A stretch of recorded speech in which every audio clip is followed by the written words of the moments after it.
Hello everyone. तो आइए हम आ गए हैं मास्टरिंग टेराफॉर्म के पार्ट नंबर 13 में। और इस वीडियो में हम टेराफॉर्म एक्सप्रेशंस के बारे में पढ़ेंगे। सबसे पहले बात करते हैं टेराफॉर्म एक्सप्रेशंस के बारे में। तो जो टेराफॉर्म एक्सप्रेशन है ये एक मतलब वे है आपके जो डिफाइन जो वैल्यूज़ हैं उसको डायनेमिकली कंप्यूट करने का। ठीक है, ये जो है जो आपके कॉन्फ़िगरेशन लैंग्वेज है उसके अंदर जो रिजल्ट्स आते हैं ना उसमें जो लॉजिक होता है, डेटा होता है और जो इनपुट होते हैं ना उसके बेस पे ये कुछ कैलकुलेशन वगैरह करता है। मतलब डायनेमिक या जो वैल्यूज़ हैं वो उसको डायनेमिकली ना डिफ़ाइन करता है। एक्सप्रेशंस जो होते हैं वो आपको अलाउ करता है कि जो आपके कॉन्फ़िगरेशंस हैं उसको डायनेमिक तरीके से और आप उसको रीयूज़ कर सको और अडेप्टेबल वे में जैसे कई सारे अलग सिनेरियोज होते हैं उसके थ्रू ये जो वैल्यूज़ होते हैं उसको डायनेमिकली इसको यूज़ कर सकते हैं। थोड़ा की कंपोनेंट्स के बारे में पढ़ते हैं टेराफॉर्म एक्सप्रेशंस के। इसके कई सारे जैसे लिटरल मैं बोलूँ कि इसके अंदर कई सारे जो हमने पहले पढ़ रखे हैं ना, जो स्टैटिक वैल्यूज़ वगैरह हैं, जो फंक्शंस वगैरह हैं, वो सब इसके अंदर ही आते हैं। सबसे पहले एक एग्जांपल देखते हैं, जो सबसे छोटा सा एक एग्जांपल है, हम उसके बारे में बात करेंगे। ये वाला यहाँ पे string equal to hello world है, नंबर इक्वल टू 42। तो ये सब एक्सप्रेशंस ही हैं। ठीक है, ये तीनों जो है ना एक्सप्रेशन के एग्जांपल्स हैं। इसी को हम लिटरल कहते हैं। लिटरल एक्सप्रेशन का एग्जांपल्स को हम कह सकते हैं। थोड़ा रेफरेंस टाइप का भी हम देख सकते हैं। अब जैसे रेफरेंस वाले होते हैं कुछ, वो कुछ इस तरीके से होते हैं। इंस्टेंस टाइप इक्वल टू वैर डॉट इंस्टेंस। तो इसमें वेरिएबल यूज़ किया जा रहा है यहाँ पे, जैसे कि जो टेराफॉर्म के जो ऑब्जेक्ट्स हैं जैसे कि रिसोर्सेज हैं, डेटा सोर्सेज हैं, वेरिएबल्स हैं, इसमें भी ये एक्सप्रेशन जो है देखो आप इसको डायनेमिक तरीके से इसको यूज़ कर सकते हो। वैर डॉट इंस्टेंस टाइप है, वैर underscore VPC dot main dot ID है।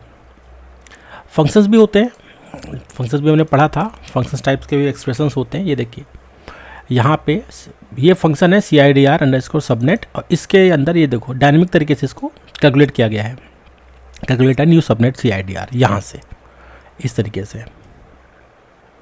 साथ ही के साथ इसमें ऑपरेटर बेस्ड भी होते हैं।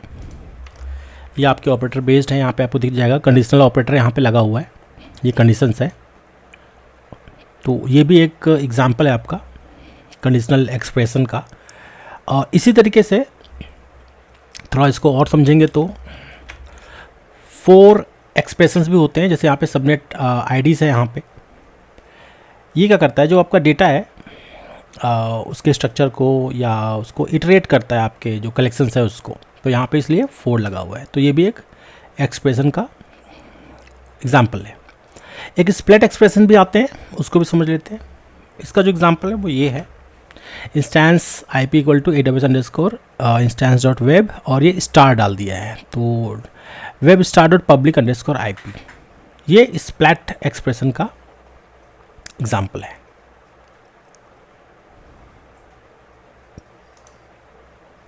अगर हम टेराफॉर्म में एक्सप्रेशन को ओवरऑल अगर समझना चाहते हैं तो जो सबसे सिंपलेस्ट, जैसे मैंने बताया कि जो लिटरल वैल्यूज़ होते हैं, जैसे कि यहाँ पे आप देख सकते हो ये हेलो है, हेलो वर्ल्ड लिखा है, यहाँ पे 42 लिखा है, ट्रू है। तो इसी को हम एक्सप्रेशन कहते हैं।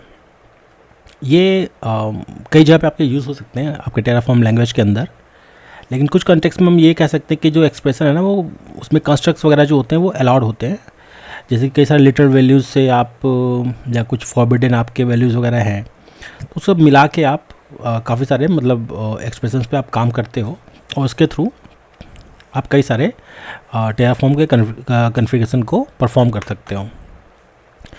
जैसे कि अगर मैं टाइप्स कहूँ तो कई सारे चीज़ें हैं, जैसे टाइप्स एंड वैल्यूज़ है। ये भी इसमें भी मतलब आप एग्जांपल ले सकते हो। स्ट्रिंग्स हैं आपके, रेफरेंस कई सारे रेफरेंसेस होते हैं कई सारे वैल्यूज़ के, ऑपरेटर्स हैं, फंक्शंस हैं आपके, कंडीशनल एक्सप्रेशंस है जैसे कि कुछ कंडीशंस होते हैं और फिर 4 एक्सप्रेशंस है, स्प्लिट एक्सप्रेशंस है, डायनेमिक ब्लॉक्स के अंदर भी है, टाइप कॉन्स्टेंट्स है और वर्जन कॉन्स्टेंट्स है।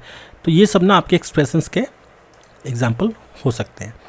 जैसे मैं सिंपल यहाँ पे अगर बात करूँ स्ट्रिंग की, तो अगर स्ट्रिंग इक्वल टू मैं कुछ भी लिखता हूँ, जैसे मैं लिख दिया string equal to hello world यहाँ पे, तो ये टाइप बेस्ड आपका एक्सप्रेशन है। ऐसे नंबर लिखता हूँ तो ये नंबर बेस्ड है, फिर ये बुलियन बेस्ड है। तो ये इस तरीके से होता है। लिस्ट बेस्ड भी होता है, सेट बेस्ड भी होता है। तो पूरे उस स्टेटमेंट को हम कहते हैं एक्सप्रेशन। लिटरल एक्सप्रेशंस के जो एग्जांपल्स हैं वही है स्ट्रिंग्स, नंबर, बुलियंस, जैसे नल्स होते हैं, लिस्ट्स होते हैं, सेट्स होते हैं, ये सब इसी के अंदर आते हैं, टाइप्स एंड वैल्यूज़ के अंदर।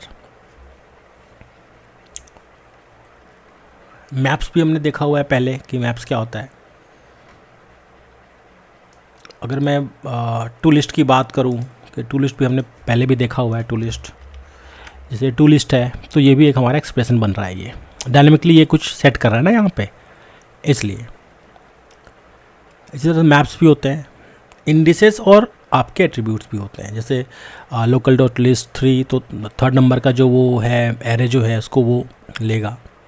कुछ ऐसे कॉम्प्लेक्स टाइप्स भी होते हैं, जैसे कि टाइप कन्वर्जन होते हैं ना, तो उस पर भी ये काम आता है। जैसे कि हमने पहले ही पढ़ रखा है कि कुछ टू स्ट्रिंग होता है और भी अलग अलग टाइप्स होते हैं, तो उसके मतलब उसको भी कन्वर्ट करने का काम आता है। इसी तरीके से स्ट्रिंग्स और जो टेम्पलेट्स होते हैं उसमें भी होते हैं कई सारे जगह। जैसे कि मैं बात करूं कि अगर आपको नए लाइन में जाना है इसके, तो हम ऐसे कुछ लिखते हैं ना, /n, ये हो गया, ऐसा कुछ हम लिखते हैं।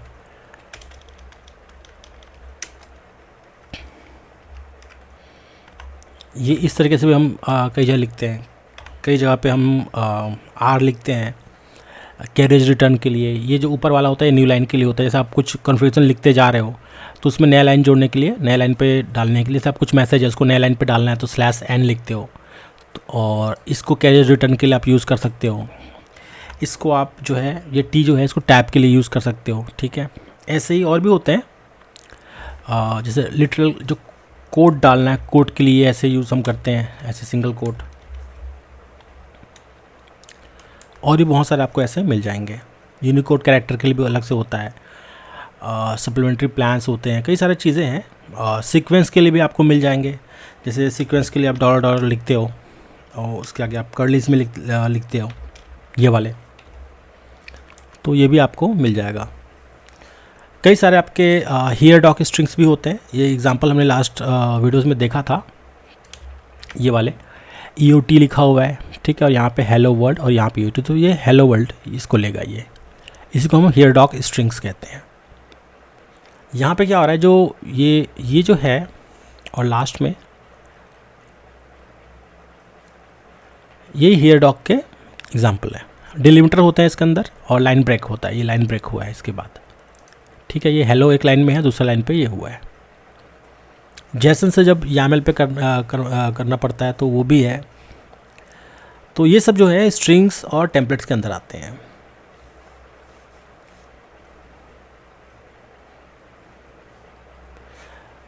वाइट स्पेस की स्ट्रिपिंग होती है कई बार। जैसे मैं एग्जांपल दे सकता हूँ आपको, यहाँ पे वाइट स्पेस की स्ट्रिपिंग, ये वाइट स्पेस की स्ट्रिपिंग है। EOT है यहाँ पे, तो EOT हम हियर डॉक यूज़ कर रहे हैं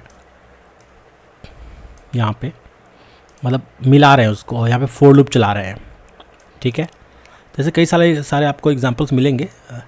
कई बार रेफरेंस टू द वैल्यू होता है, जैसे कि नेम्ड वैल्यूज़ होते हैं, रिसोर्सेज इनपुट वेरिएबल्स होते हैं, लोकल वैल्यूज़ होते हैं, चाइल्ड मॉड्यूल के आपके आउटपुट्स होते हैं, data sources, file system, block local values होते हैं। इन सब में भी इनको भी आप मतलब एक्सप्रेशन के अंदर ही ला सकते हो इसको।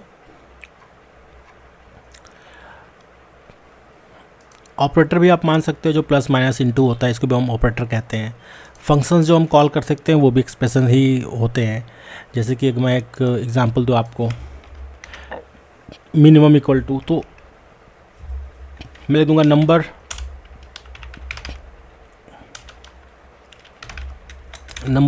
इक्वल टू ये मिनिमम, तो ये भी एक एक्सप्रेशन ही है। हालांकि ये फंक्शन यूज़ कर रहा है, तो कहने का मतलब जो हमारा एक्सप्रेशन है वो कई सारी चीज़ों से मिलके बना होता है, आप उसको यूज़ कर सकते हो उसको। बाकी जो डायनेमिक हमारे पास कई सारे कंडीशनल एक्सप्रेशंस भी होते हैं, जैसे कि मैं बात कर रहा था, जैसे ये वाले हैं आपके यहाँ पे ट्रू वैल्यू फॉल्स वैल्यू, ठीक है। तो जैसे हम एक्सेल की फॉर्मूला है ना, वैसे ही मान के चलो, तो ये फंक्शंस है आपके और ये एक्सप्रेशन में के अंदर ही आते हैं। ये कंडीशन बेस्ड होते हैं, जैसे मैंने बताया आपको कई सारे कंडीशंस होते हैं, उसके बेस पे बनते हैं। हम बात करेंगे कुछ और डायनेमिक 4 एक्सप्रेशंस की बात करेंगे, वहाँ पे भी ये कैसे चलता है और किस तरीके से काम करता है उसको हम प्रैक्टिकल करके देखेंगे, क्योंकि फॉर लूप जो है ना काउंट के ऊपर चलता है, बहुत पॉपुलर है ये। कई सारे आपको इसके एग्जांपल्स मिल जाएंगे, मतलब ये इनपुट टाइप में भी काम आता है। जैसे 4 एक्सप्रेशन क्या होता है ना, ये क्रिएट करता है कॉम्प्लेक्स टाइप का वैल्यू, ठीक है, जो ट्रांसफॉर्म करता है कि जो दूसरे जो कॉम्प्लेक्स टाइप वैल्यू है ना उसको ट्रांसफॉर्म करने का काम आता है ये। अब जैसे मैं एग्ज़ाम्पल एक छोटा सा आपको एग्ज़ाम्पल यहाँ पे देता हूँ, जैसे ये वाला है for S in var dot list upper S, ठीक है। तो अपर तो ठीक है, मुझे समझ आ रहा है कि जो अपर है ये फॉर्मेट करने के लिए बोल रहा है कि जो भी var डॉट लिस्ट में होगा उसको जो एस के अंदर हो, एस के अंदर जो भी है, मतलब एस को, मतलब ये कहने का मतलब यहाँ पे कि जो हमारा एस है इस पर वैल्यू डालेगा वो, और उसको अपर कर देगा एस को, ठीक है। एस को हम बना रहे हैं यहाँ पे, तो एस कहाँ से उठाएगा, var डॉट लिस्ट को, var डॉट लिस्ट से जो भी उसके अंदर होगा उसको अपर में ये कन्वर्ट कर देगा। इनपुट टाइप्स होते हैं कई सारे, इसको समझते हैं। हम फॉर की बात कर रहे हैं, for K V in var dot map length K plus length V, ठीक है। तो ऐसे कई सारे आपको कॉम्प्लेक्स एक्सप्रेशंस आपको देखने को मिलेंगे। जैसे जो 4 एक्सप्रेशन होते हैं ना, ये जैसे कि जो इनपुट होता है, जैसे कि इसको इन के बाद दिया जाता है, और वो जैसे लिस्ट हो सकता है, सेट हो सकता है, आपके ट्रिपल होते हैं, आपके मैप हो सकते हैं, या कोई ऑब्जेक्ट भी हो सकता है। जैसे यहाँ पे जो एग्जांपल दिया गया वो मैप का दिया गया, var डॉट मैप। तो यहाँ पे अगर मैं बात करूँ इस एग्जांपल की, तो जो यहाँ पे जो 4 एक्सप्रेशन दिया गया है, एक सिंगल या टेम्पररी एक सिंबल दिया गया है एस के नाम से। जो एस है ना, सॉरी, ये जो के वी जो है, ये वाले के जो सिंबल है रिफ़र करता है आपके एट्रीब्यूट नेम को और जो करंट एलिमेंट है उसको, और यहाँ पे length K plus length we, दोनों को लेंथ को मिला गया। अब जैसे मान लो var डॉट मैप है, आपने मैप में कई सारे आपने दे रखे हैं की और वैल्यू पेयर्स के साथ, तो उसको क्या कर देगा, प्लस कर देगा। तो ऐसे भी कई सारे कॉम्प्लेक्स आपको मिलेंगे, और ये एक्सप्रेशन के अंदर ही आता है। ये एक फंक्शन है 4 मान के चलो, बट ये एक्सप्रेशन ही है पूरे, ये सब एक्सप्रेशन है।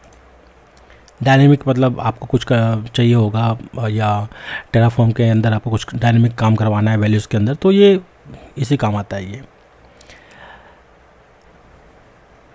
फ़िल्टर करने के भी काम आता है कई बार, ये जो फिल्टरिंग एलिमेंट्स हैं। जैसे कि एक एग्जांपल और लेते हैं, ये वाला for S in var dot list upper S if S is not equal to जो भी हो, ठीक है। तो var डॉट लिस्ट के अंदर मान लो var डॉट लिस्ट जो है अभी वेरिएबल है, वेरिएबल तो आप var डॉट tf में tf vars के अंदर भी डालोगे, या वेरिएबल डॉट tf के अंदर डालोगे, तो ये s को खोजेगा, वो कहेगा अपर एस इफ़ ये मतलब जो भी बड़ा हो, ये मतलब बराबर ना हो, s इक्वल टू नॉट जो भी हो, यहाँ पे उसका जो आउटपुट आएगा वो उसको बताएगा। वो फिल्टर करने काम आता है। ये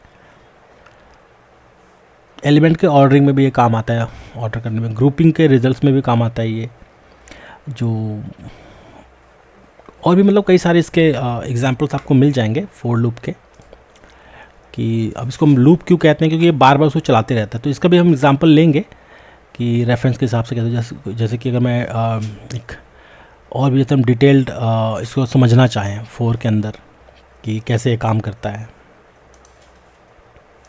थोड़ा सा और इसकी थ्योरी समझते हैं फॉर लूप का, क्योंकि काफ़ी जगह ये यूज़ होता है और मतलब बहुत काम का चीज़ है ये फॉर लूप का। जैसे मैंने पहले बताया कि ये जो फॉर लूप है, ये जो आपके कलेक्शंस हैं मतलब उसको इटरेट करता है। जैसे कि लिस्ट है आपके या मैप्स हैं, तो उसको ट्रांसफॉर्म करना है या उसके एलिमेंट्स को फ़िल्टर करना है, तो इसके ये बहुत काम आता है। उसके बेस पे आप कई सारे ना फंक्शंस आप मतलब जो कॉन्फ़िगरेशंस है वो बना सकते हो, और उसके हिसाब से आप इंफ्रास्ट्रक्चर में वैसे चेंजेस कर सकते हो। ठीक है, स्पेशली ये बहुत यूज़फुल होता है अगर सिंप्लीफाई करना चाहते हो आप रिपीटेटिव टास्क को, जैसे कि एक ही टास्क को बार बार करना है या किसी एक स्पेसिफिक रेंज पे करना है। आप कहते हो कि अगर ये प्रोडक्शन है या प्रोडक्शन पे ये सर्वर्स हैं, आप एक लिस्ट दे देते हो कि भाई ये सर्वर्स हैं, इस पर फोर लूप चला के जो जो मैच करता है उस पर ये कन्फिगरेशन अप्लाई हो जाए, जो मैच ना करे उस पर अप्लाई ना हो, तो फोर लूप के अंदर आ जाते हैं वो। सिंटेक्स के बारे में थोड़ा पढ़ते हैं इसका। टेराफॉर्म के अंदर जो फोर एक्सप्रेशन होता है ना, इसका सिंटेक्स कैसे होगा। तो टेराफॉर्म क्या है, फ्लेक्सिबल वे में ट्रांसफॉर्म और फिल्टर का जो कलेक्शन होता है इसको मतलब ये प्रोवाइड करता है। और तो सबसे सिंपल सा जो एग्जांपल है ना वो हम देख सकते हैं।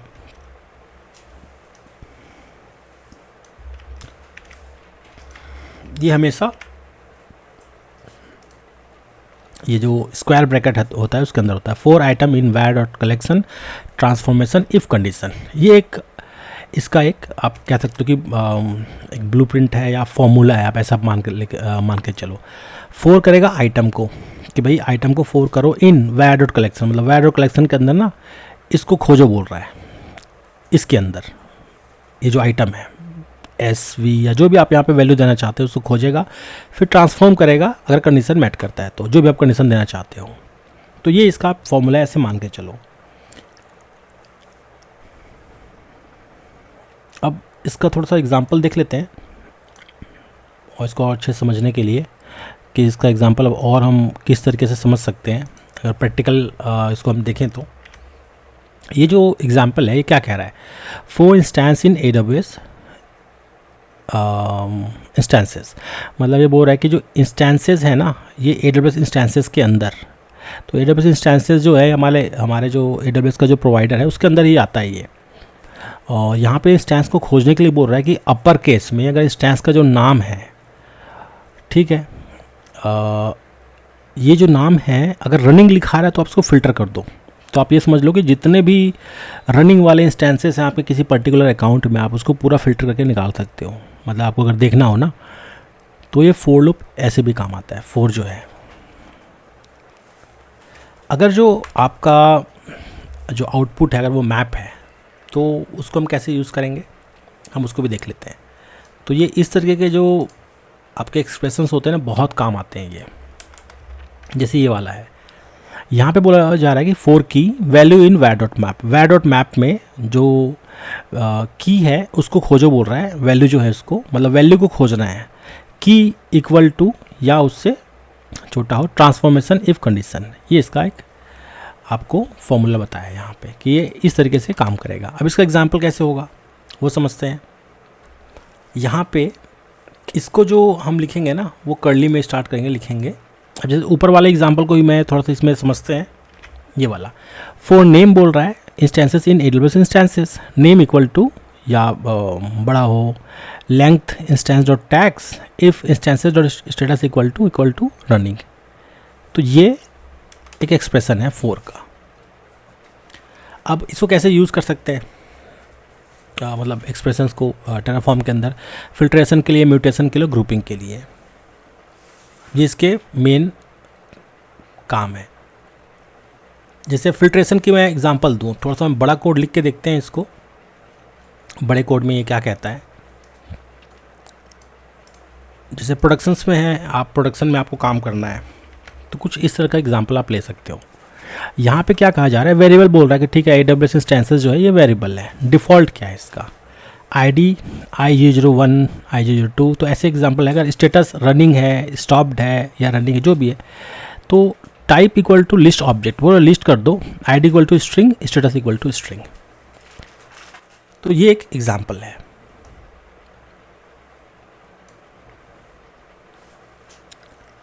अब इसी को अगर मैं 4 पे लेके जाऊं कि अगर मैं 4 पे इसको कैसे मैं लिख सकता हूं, तो वो आपको इस तरीके से समझ आएगा। हम लिखते हैं इसको लिस्ट करके, ठीक है, लिस्ट करके हमने इस तरीके से लिखा हुआ है। इसी को एग्जांपल मैं दूं। अब देखो ये थोड़ा सा छोटा हो गया है, यही कोड है बट थोड़ा सा छोटा हो गया। क्या कह रहा है ये, output running instance IDs value 4 instance in var dot AWS underscore instances, ठीक है, instance ID if instance status equal to running. तो रनिंग वाले जितने भी ना उसको फिल्टर कर देगा ये। यहाँ पे भी वही कहा गया है, लिस्ट ऑब्जेक्ट बोला गया है, ID equal to string, status equal to running, ठीक है। म्यूटेशन की बात करते हैं। म्यूटेशन क्या करता है, मॉडिफाई करता है आपके ईच एलिमेंट को, जितने भी एलिमेंट होता है ना कलेक्शंस के अंदर, बेस्ड ऑन कंडीशन, इसी को हम म्यूटेशन कहते हैं। म्यूटेशन की एक एग्जांपल हम देते हैं। पहले क्या करते हैं ना, पहले एग्जांपल ले लेते हैं। सबसे पहले कि अब हम इसको टिपिकल वे में लिखेंगे कैसे, और उसका फिर फॉर में कैसे इसको लिखेंगे। तो अगर मैं म्यूटेशन की जब बात करूं तो यहाँ पे आपको समझ आएगा। जो एक्सप्रेशन है यहाँ पे वेरिएबल बोल रहा है यूज़र से default name Alice is active true, ठीक है, नेम बॉब इज़ एक्टिव ये फॉल्स है, ये ऐसा है। टाइप करके बोल रहा है लिस्ट ऑब्जेक्ट कर लो बोल रहा है, इसी को मतलब लिस्ट करवा रहा है पूरा। अब फॉर लूप इस पर कैसे काम करेगा, फॉर लूप को देखते हैं। फॉर लूप जो चलेगा सेम कोड पे वो कुछ इस तरीके से चलेगा, ये वाला फॉर लूप। एक्टिव यूज़र के नेम्स नाम का एक मैंने बनाया है आउटपुट वेरिएबल, और यहाँ पे मैं बोला कि वैल्यू, तो वैल्यू इक्वल टू क्या होगा, for user in var dot user. जो वैर डॉट यूज़र है जो आपका वेरिएबल होगा उसके अंदर यूज़र डॉट नेम है इफ़ यूज़र इज़ एक्टिव, अगर यूज़र एक्टिव है तो उसको बता दो बोलेगा, तो ये आउटपुट दे देगा आपको पूरे का पूरा। मतलब इतना लंबा आपको लिखने की जरूरत नहीं है, छोटा सा लिखेंगे इतना काम चल जाएगा। तो ये होता है फॉर लूप का काम। ग्रुपिंग भी समझते हैं कि ग्रुपिंग हम कैसे कर सकते हैं। जो ग्रुपिंग होता है हमारा एक मैप टाइप का करता है, जो कि ऑर्गेनाइज एलिमेंट की तरह होता है। ये जो बेस्ड होता है आपके स्पेसिफिक की या कंडीशन के ऊपर। इस पर वेरिएबल ब्लॉक जो होगा उसको हम समझेंगे। अब मैं से एक वेरिएबल की बात करता हूँ, प्रोजेक्ट नाम का एक वेरिएबल बना के देखेंगे, इसको समझेंगे। यहाँ पे एक एग्जांपल मैं लेता हूँ, मेरे पास एक एग्जांपल है कुछ इस तरीके से। यहाँ पे क्या बोल रहा है, टाइप इक्वल टू वेरिएबल बोल रहा है प्रोजेक्ट्स, टाइप बोल रहा है कि मैप होना चाहिए, मैप ऑब्जेक्ट होना चाहिए। मैप भी यहाँ पे करके दे दिया है इसने, ये मैपिंग करके दे दिया है, ठीक है। फिर डिफ़ॉल्ट इक्वल टू क्या हो, कस्टमर एपीआई, रीजन ये होना चाहिए, एनवायरनमेंट ये होना चाहिए, पार्टनर एपीआई, पेमेंट एपीआई और रिटर्न्स एपीआई और रिफंड एपीआई। ये काफ़ी सारे इसमें अलग अलग तरीके का दिया हुआ है, ठीक है। अब ग्रुपिंग कहने का मतलब क्या हुआ, ये कैसे ग्रुपिंग करके देगा। अब ग्रुपिंग जो करने का तरीका है उसको हम समझते हैं। यहाँ पे ये इसका ग्रुपिंग होगा, ये इस तरीके से काम करेगा। ये आप देख सकते हैं यहाँ पे आउटपुट क्या है, प्रोजेक्ट्स ग्रुप बाय रीजन। मतलब इनकी जो एक जो रीजन है इसके जो ग्रुपिंग है वो करके देगा ये। For project details in var dot projects, तो वैर डॉट प्रोजेक्ट्स जो है वेरिएबल में आप डालोगे, वहाँ पे डिटेल्स डॉट रीजन कनकेट करोगे, लुकअप करोगे फॉर प्रोजेक्ट को। यहाँ पे देखो आप कई सारी चीज़, आप लुकअप नाम का एक फंक्शन यूज़ कर रहे हो, तो ये सब चीज़ को मिक्स करके कर रहा है ये। तो आपको इतना नॉलेज आपको होना चाहिए कि आउटपुट भी है, वैल्यू भी हो, उसके अंदर कंडीशंस भी हो, फिर आप कुछ फॉर्मूलास वगैरह भी लगाओ। तो लुकअप कर रहा है यहाँ पे डिटेल्स इन वैर प्रोजेक्ट्स, डिटेल रीजन, और यहाँ पे डिटेल्स डॉट रीजन, यहाँ पे इसको स्टॉप किया गया है प्रोजेक्ट के नाम से। तो यहाँ पे जो एक्सप्लेनेशन है मैं आपको ये दे सकता हूँ कि जो वेरिएबल ब्लॉक है जो कि कहता है प्रोजेक्ट्स के बारे में, तो वेरिएबल क्या है, मैप है। यहाँ पे जो वेरिएबल ब्लॉक है ये हमारा वेरिएबल ब्लॉक है, ये इसका आउटपुट निकालने का तरीका है, ये हमारा वेरिएबल ब्लॉक है, मतलब वेरिएबल के अंदर जाएगा। अब इसी को कैसे बनाया गया है, ये जो वेरिएबल ब्लॉक है इसको मैप कर दिया गया, पहला चीज़ तो ये है। और जो वैल्यू जो है ना ऑब्जेक्ट, जो जैसे कि रीजन और इन्वायरमेंट है, इसके अंदर क्या कंटेंट किया गया, आपके रीजन और इन्वायरमेंट्स को किया गया है। ये आपका रीजन है और ये इन्वायरमेंट्स हैं, इसको यहाँ पे स्ट्रक्चर बनाया गया है यहाँ से यहाँ तक। इसी को फॉर एक्सप्रेशन के थ्रू हम यहाँ पे इसको हम निकाल रहे हैं। कैसे निकाल रहे हैं, यहाँ पे आउटपुट प्रोजेक्ट्स, मतलब इसके थ्रू। अब इसके जो है ना इसको हम ग्रुपिंग करा रहे हैं फॉर लूप के थ्रू। इसी के साथ क्या होता है ना, एक फॉर ईच भी होता है हमारे पास, जैसे फॉर लूप के अंदर एक फॉर ईच भी होता है हमारे पास। तो उसको हम समझते हैं फॉर ईच क्या काम आता है। अगर मैं फॉर ईच की बात करूं तो एक इसको मतलब मेटा आर्गुमेंट की तरह हम इसको देख सकते हैं। ये ना जैसे कि इसका जो फीचर यही है कि ये अलाउ करता है हमारे को इनेबल और डिसेबल करने में एक या एक से ज़्यादा आपके टेराफॉर्म के रिसोर्सेज को, या डेटा सोर्सेज हैं या इवन मॉड्यूल्स हैं। तो फॉर ईच आप चला के ना कुछ चीज़ों को ऑन ऑफ करा सकते हैं। इसका एग्जांपल देखेंगे और उसको समझेंगे कि ये कैसे काम करता है। एक मेरे पास ये कोड है, variable is enabled, type equal to boolean, default equal to true, resource scratch string this, for each var is enabled, enabled equal to true, ठीक है, in equal to each dot value. अब इसको समझते हैं ये क्या बोल रहा है। ये यहाँ पे क्या है ना, हमने एक डिक्लेयर किया हमने इस इनेबल्ड, ये इनपुट वेरिएबल है आपका, इस जो है ना इस डिसेबल्ड है, ये देखो वेरिएबल लिखा है तो ये इनपुट वेरिएबल है, यह हमने यहाँ पे डिक्लेयर किया है। अगर ये ट्रू होता है, अगर ये ट्रू होता है, क्योंकि ये इसको इस इनेबल जो है ट्रू होता है, ठीक है, तो ये एक्चुअली में इसको आप ऐसा मान के चलो कि ये डिफ़ॉल्ट की तरह है, ट्रू जो है डिफ़ॉल्ट की तरह है। तो जो स्क्रैच स्ट्रिंग है यहाँ पे, स्क्रैच स्ट्रिंग है ये वाला, और इसमें अगर एक की इनेबल्ड है, फॉर ईच करके यहाँ लिखा हुआ है ना, where is enabled, enabled equal to true, ये हमने एक बुलियन दिया है इन ईच डॉट वैल्यू। इसको हम एक बार जैसे इसका हम आउटपुट भी हम देख सकते हैं। मैं यहाँ से एक बार आउटपुट लेता हूँ, ये एक आउटपुट बनेगा, इसका output scratch string IDs, scratch string, तो जो इनेबल्ड वाले इसको फिल्टर कर देगा ये, ठीक है, मतलब एक को इनेबल, मतलब एक ये लूप चलाएगा, और जैसे कि मैंने बताया कि जिस जिस रिसोर्स पे चलेगा ये, तो ये जो इसको इनेबल मिलेगा वही करेगा, नहीं तो डिसेबल रहेगा वो। तो ये इस तरीके से इसको हम चला सकते हैं। तो फॉर एक्सप्रेशन और फॉर ईच एक्सप्रेशन कुछ इसी तरीके से काम करता है। इसको थोड़ा प्रैक्टिकल जब हम देखेंगे तो और अच्छे से समझ आएगा। यहाँ पे जैसे मैंने पहले बताया कि यहाँ पे हम डिक्लेयर किया था यहाँ पे, ठीक है, जब ये ट्रू होगा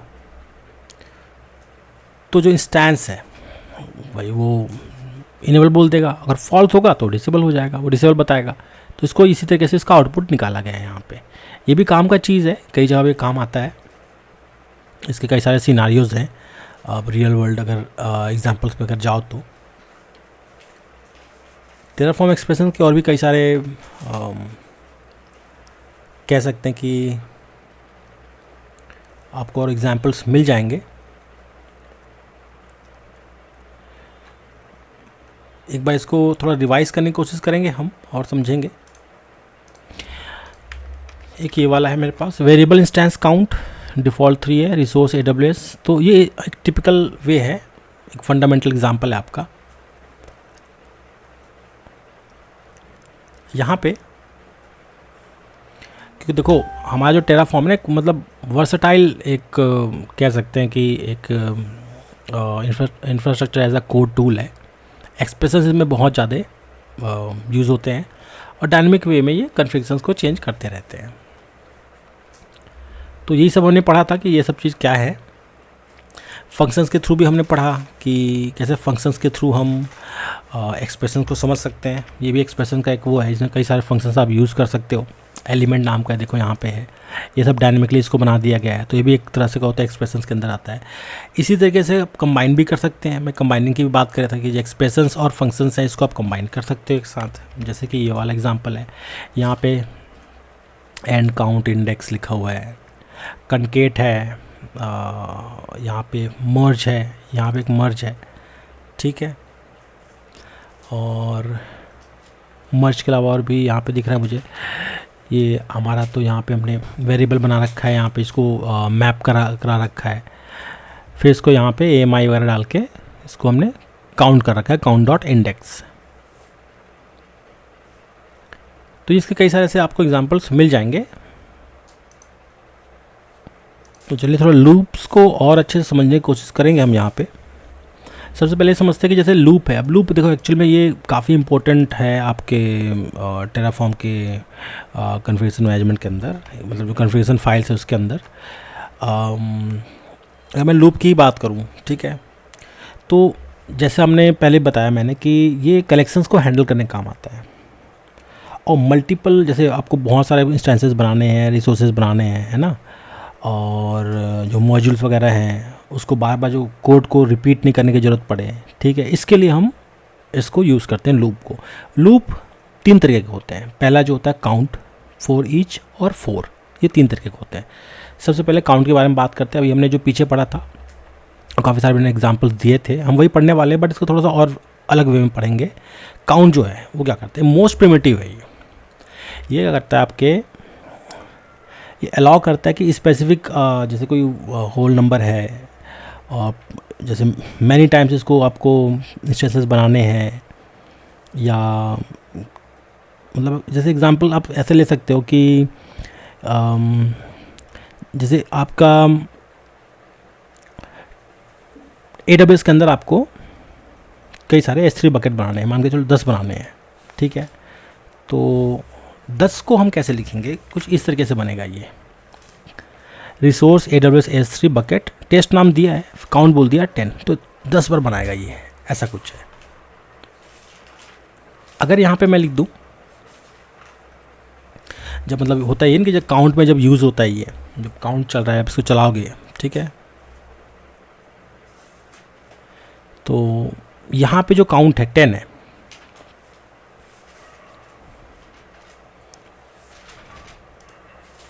तो जैसा कि ये एग्जांपल में यहाँ पे हम 10 बकेट बना रहे हैं, ठीक है।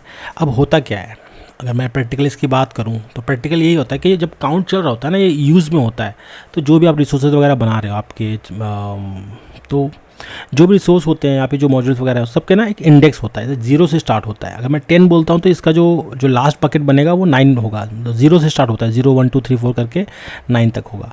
आपको पर्टिकुलर किसी एक मान के चलिए इसका आउटपुट निकालना है कि मुझे पाँचवा जो नंबर का है ना उसका निकालना है, तो मैं आउटपुट में लिखूँगा, यहाँ पे आउटपुट लिखूँगा, तो आउटपुट में लिख दूँगा S3 बकेट नेम ऐसा कुछ लिख दूँगा, मान के चलो, अभी तो मैं ऐसे ही बना रहा हूँ। AWS_S3 लिखूँगा, फिर बकेट लिख दूँगा, डॉट टेस्ट, ये ऊपर है ना टेस्ट, ये वाला, इसका मैं आउटपुट निकालना चाहता हूँ, डॉट टेस्ट। अब मैं इसका आईडी लिख दूँगा, मैं लिख देता हूँ, मान के चलो मुझे पाँचवें वाले का आईडी बता दो बोलूँगा मैं, ठीक है, डॉट आईडी, तो ये उसका आईडी आपको दे देगा। यहाँ पे AWS S3 जो है ना, यहाँ पे वैल्यू इक्वल टू ऐसा कुछ, तो आउटपुट में मैं यहाँ पे अगर 10 बना रहा हूँ, यहाँ पे 10 बकेट बना रहा हूँ, ठीक है, तो काउंट कर रहा है भाई, मैं काउंट बता दिया, 10 बना दो, मुझे पर्टिकुलर 5वें नंबर का जो है, 5वें इंडेक्स का, जैसे इंडेक्स इसका स्टार्ट होता है 0 से, तो 5 कहता हूँ, इसका मतलब है चौथे नंबर का दिखाएगा। अगर मुझे 5वां चाहिए होगा तो मैं इसको लिखूँगा यहाँ पे 6, तो मतलब जो 5वें नंबर का जो S3 बकेट है वो उसको उसका आउटपुट बताएगा, उसके आईडी का, यहाँ पे डॉट आईडी लिखा है ना, तो उसके आईडी को बता देगा ये हो गया काउंट। ये प्रिमिटिव है बहुत। फॉर ईच की बात करते हैं, फॉर ईच को थोड़ा और अच्छे समझेंगे। पहले एक एग्जांपल ले लेते हैं और समझते हैं फॉर ईच कैसे काम करता है। और ये जो लूप है हमारे, ये मतलब कहने का मतलब है काफ़ी इम्पोर्टेंट आपके उसमें टर्म में आते हैं, टेराफॉर्म के टर्म में। जो कॉन्फ़िगरेशन आप जो लिखोगे इसमें बहुत ज़्यादा ये यूज़ होता है। जैसे मैंने काउंट बताया ना, वैसे ये भी। तो जैसे मैंने पहले बताया था, आपको कई बार ऐसा होता है ना कि रिसोर्सेज जो होते हैं किसी डिस्टिंक्ट वैल्यू के साथ में एसोसिएट करके आपको करना पड़ता है हर रिसोर्सेज को, ठीक है। जैसे कि नाम है, आपके पैरामीटर्स हैं, मेमोरीज हैं, डिस्क हैं, ऐसे कई सारे आपको एग्जांपल मिल जाएंगे। तो ऐसे इस स्थिति में फॉर ईच आपको क्या करेगा, वो आपको इस तरीके से आपको करने देगा काम, ठीक है। वो क्या करेगा, आपको कुछ वेरिएबल बनाने पड़ेंगे, जैसे कि मैप या सेट ऑफ स्ट्रिंग्स बना सकते हैं आप। और जो रिसोर्सेज हैं इन वैल्यूज़ को यूज़ करके, जैसे की वैल्यू होते हैं ना, उसको यूज़ करके, जैसे यहाँ पे हमने बना दिया test1 test2 ऐसे बनाया यहाँ पे, तो इसको यूज़ करके द फॉर ईच वैर डॉट टेस्ट मैप। तो टेस्ट मैप इस तरीके से ईच की और ईच वैल्यू, तो इसको हमने रिसोर्स यहाँ पे बना दिया।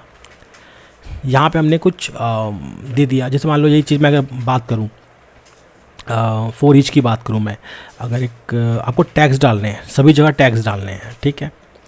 टैग्स में आप एक मैप डाल दो कि भाई ये जो वैल्यूज़ है मेरे, ये हर रिसोर्सेज में ये होंगे। जैसे कंपनी का नाम हो गया, ठीक है, या और भी कुछ हो गया। अब वहाँ पे आप कब क्रिएट हुआ ये भी टाइम स्टैम्प भी डाल सकते हो। तो इधर आप पहले आप डाल दोगे कि कंपनी नेम, सेकंड में लिख दोगे कि टाइम स्टैम्प।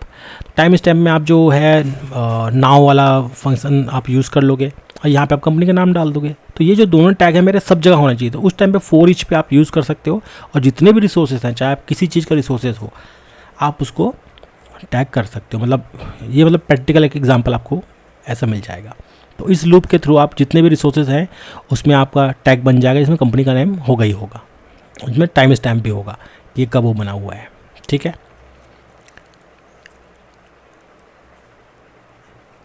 जो फॉर ईच होता है थोड़ा सा मतलब इसके बारे में मतलब मैं आपको ये बता सकता हूँ कि काफ़ी मतलब पावरफुल होता है। इसका जो बेस्ट वे है आप उसको मैं आपको और समझाने की कोशिश करता हूँ कि कैसे इसका हम बेस्ट वर्जन हम इसको हम मतलब एक एग्जांपल के थ्रू हम समझ सकते हैं। जैसे मैं आपको एक और एग्जांपल देता हूँ यहाँ पे, ये वाला। यहाँ पे माई इंस्टेंसेस इक्वल टू, ये देखिए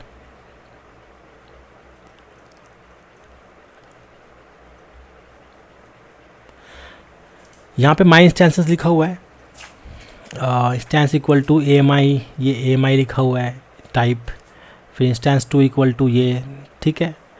और यहाँ पे रिसोर्स AWS को इंस्टेंस टेस्ट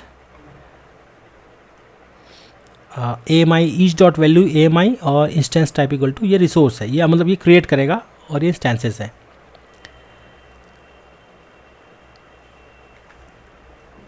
यहाँ पे आपको क्या है ना, इस अगर फॉर ईच की मैं बात करूँ, आपको सिर्फ एक TF-VARs यहाँ पे बनाना है, TF-VARs वाला फाइल, और आपके जो भी नए इंस्टेंस है ना, इसके जो भी ये लाल लाल आ रहे हैं ना, ये सबका आपको यहाँ पे वेरिएबल बना देना है। अब ये करेगा क्या, फ़ायदा क्या है इससे, ये जो इंस्टेंस बनेंगे ये इसके हिसाब से बनते जाएंगे। ठीक है, तो ये इसी का कमाल है फॉर ईच का। आप यहाँ पे इंस्टेंसेस बना के मतलब कितने जो भी आप जितने इंस्टेंसेस बनाने वो आप लिख दो और ये वाला आप फॉर ईच चला दो, और इसके जो जैसे टाइप है AMI है, ये सबको आप वेरिएबल में डाल दो TF-VARs के अंदर, और फिर अपने आप इसको लेके पूरे रिसोर्सेज बना देगा। फॉर की बात करते हैं, फॉर का एग्जांपल और समझ में आता है यहाँ पे।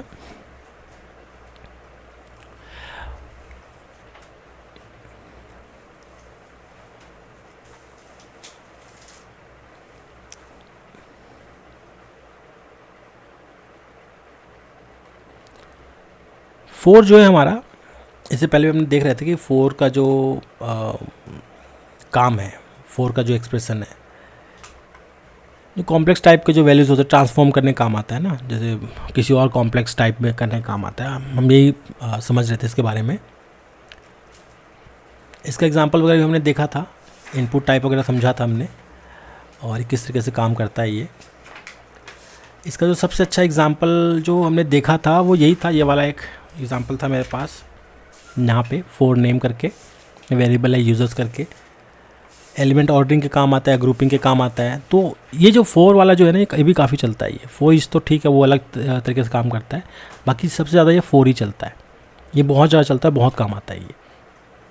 यहाँ पे वेरिएबल बनाया गया है यूज़र्स करके, मैप कर दिया ऑब्जेक्ट को, इज़ एडमिन बुलियन, ट्रू हो या फॉल्स, ये बोला गया है। लोकल्स में क्या है, admin user for name user in where. अब जैसे आपने जो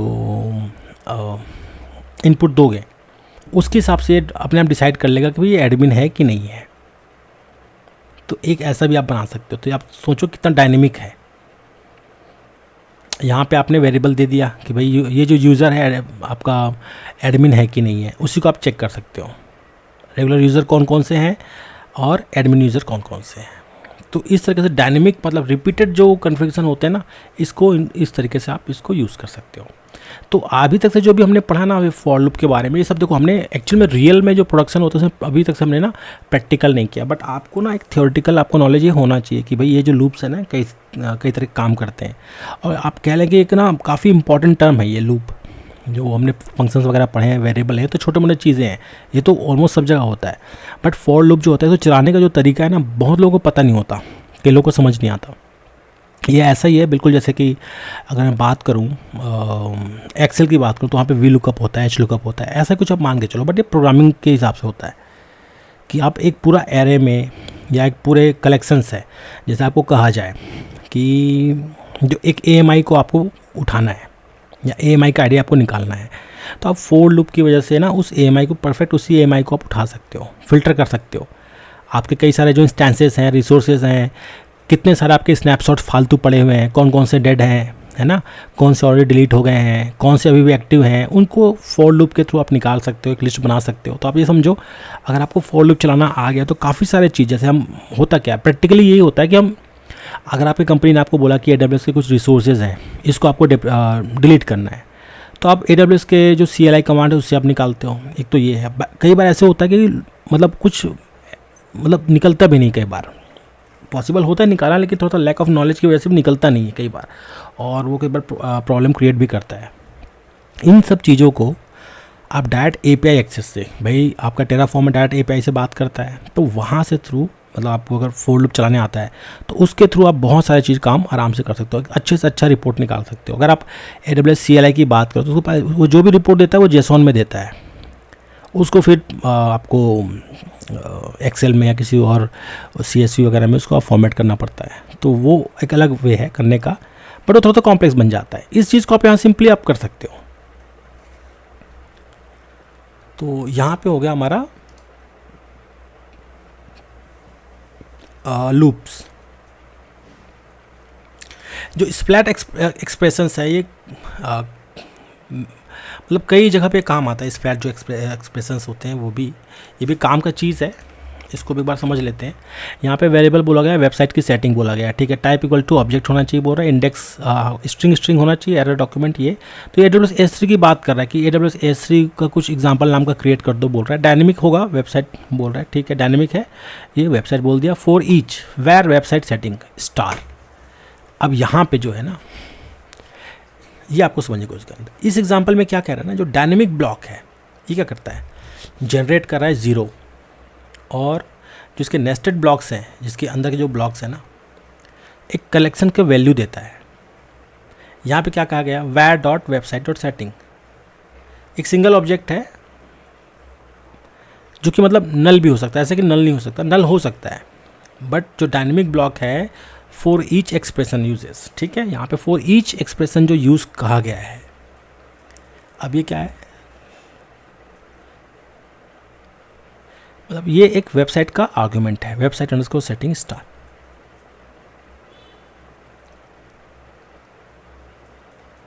तो यहाँ पे फॉर ईच इसको यूज़ किया गया है, और जो ये है ना, ये सब सेटिंग्स होते हैं ना, स्प्लैट के अंदर आता है ये, मतलब फ्लैट, इसको फॉर ईच और इसको एक साथ हम यहाँ पे यूज़ कर सकते हैं।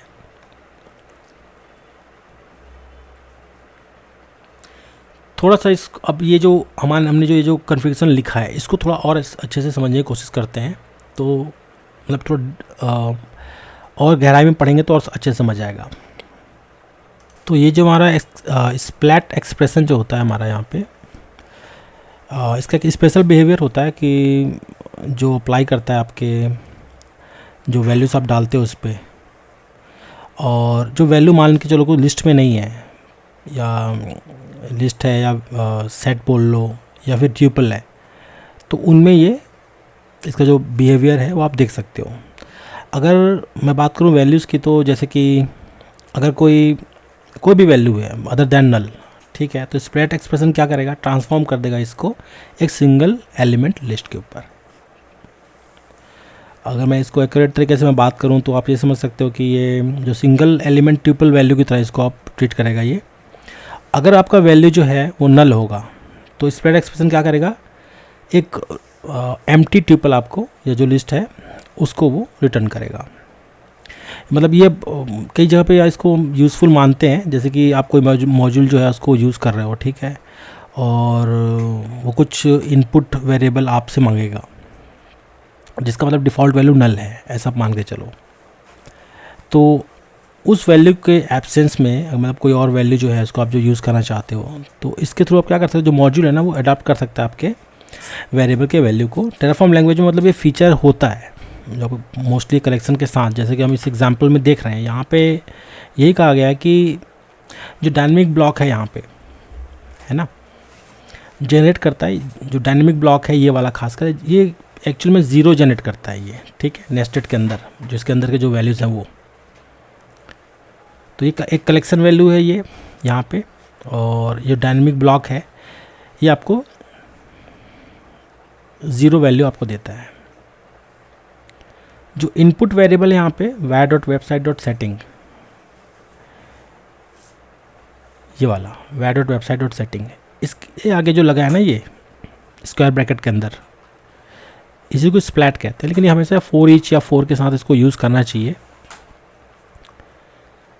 ये यहाँ पे क्या कह रहा है कि जो सिंगल ऑब्जेक्ट है, मतलब जो कि नल भी हो सकता है, इसको डायनेमिक वे में ना जो ब्लॉक है उसको 4 ईच एक्सप्रेशन के साथ हम यूज़ कर रहे हैं, इसको हम स्टार कह रहे हैं। यहाँ पे ये जो स्टार है ना, ये वाला एस्ट्रिक्स, इस पे ही हम इसको यूज़ कर रहे हैं। तो ये क्या करता है, पूरा लिस्ट को छानता है, वो पूरा देखता है मॉड्यूल जो भी होता है इसके अंदर, मतलब पूरे सेट्स होता है ना वेबसाइट के आर्गुमेंट के अंदर, और जो भी जीरो ब्लॉक्स होता है, और अगर मान के चलो कोई इनपुट नहीं मिलता ना, तो एज उसको नल सेट कर देता है। इसको हम थोड़ा और प्रैक्टिकल में जब होगा तो हम जानेंगे इसको और समझेंगे इसको। और इसी स्पेशल बिहेवियर को हम स्प्लैट एक्सप्रेशन कहते हैं। मतलब ये थोड़ा सा अनफेमिलियर लग सकता है आपको, तो इसीलिए हम इसको मतलब हमेशा 4 और 4 ईच के साथ इसको हम यूज़ करते हैं। मतलब पूरे लिस्ट को देखता है, और मतलब जो भी आर्गुमेंट है तो वेबसाइट सेटिंग्स के अंदर पूरा देखेगा ये। और अगर वो डिफ़ॉल्ट जो है, अगर आपने नल दे रखा है, ठीक है, तो वो नल ट्यूपल देगा। और आपने जैसे इनपुट वेरिएबल में कुछ डालोगे तो उसके हिसाब से वो सेटिंग के हिसाब से आपको आपका जो आउटपुट है वो दिखाएगा।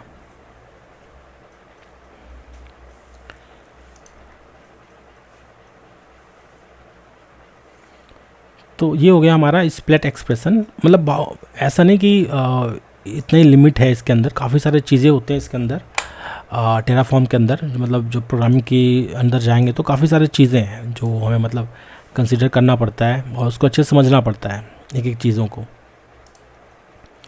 इसके और भी बहुत सारे यूसेज हैं, और मतलब मिक्स कर सकते हो आप फंक्शंस के साथ और कई सारी चीज़ों के साथ इसको मिक्स करके। आप जो लूप्स है, खासकर जो काउंट है, 4 है, 4 ईच है, और जो स्प्लैट एक्सप्रेशंस है और भी कई सारे आते हैं, डायनेमिक ब्लॉक्स होते हैं, तो वो सबको मतलब एक्सप्रेशंस के अंदर ही रखते हैं और उसको अच्छे से हम इसको समझ सकते हैं।